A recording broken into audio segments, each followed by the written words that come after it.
Indonesia juga begitu. Jumlah kasus itu naik atau turun tergantung jumlah tes.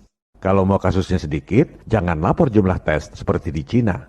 Kalau mau kasusnya banyak, perbanyaklah jumlah tes. Dan jangan heran, kebanyakan dokter, termasuk yang memberi nasihat kepada presiden, justru ngotot minta jumlah tes diperbanyak, karena berpikirnya textbook, dan juga karena ada duitnya. Kenapa pada minta tes COVID diperbanyak? Duit. Sweeping tes COVID, duit. Hasil tes positif, masuk rumah sakit, duit. Kalau mati, kubur protokol COVID, duit lagi.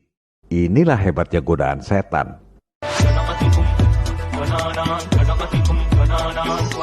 Sekarang kita bandingkan kasus COVID Indonesia dan Amerika. Grafik merah itu Amerika, grafik hijau itu Indonesia. Dihitung per 1 juta penduduk, kasus COVID di Amerika jauh lebih tinggi dari Indonesia.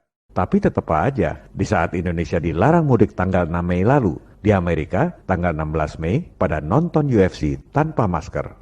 Itu kalau di Indonesia pasti pada nyinyir dengan fantasi, awas nanti ada klaster UFC.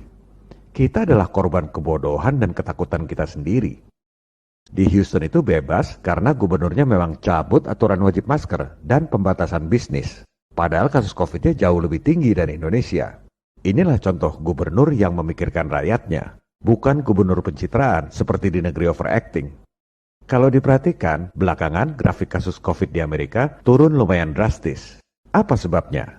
Jangan ngarang, kita lihat data jumlah tes.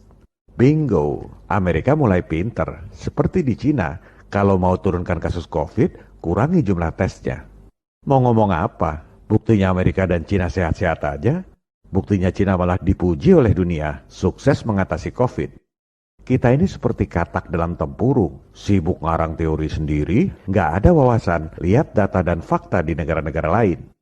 Kami ini bukan anti masker, yang mau pakai masker silakan, yang nggak mau ya jangan dipaksa, seperti di Cina dan Amerika. Yang namanya pakar kesehatan ini nggak jujur, nggak pernah selidiki dan cerita risiko penggunaan masker. Ini berita di media mainstream, The Straits Times Singapura. Bukan media gosip, media paling terkemuka di Singapura.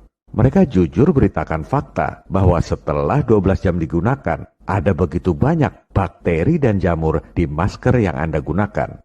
Yang mau pakai silakan, tapi kalau maksa, siapa yang nanggung risiko bakteri dan jamur sebanyak itu masuk ke mulut dan hidung rakyat setiap hari? Kepada para pemirsa, kondisi akan semakin memburuk kalau rakyatnya diam saja. Pemerintah baru akan gerak kalau ada desakan dari rakyat.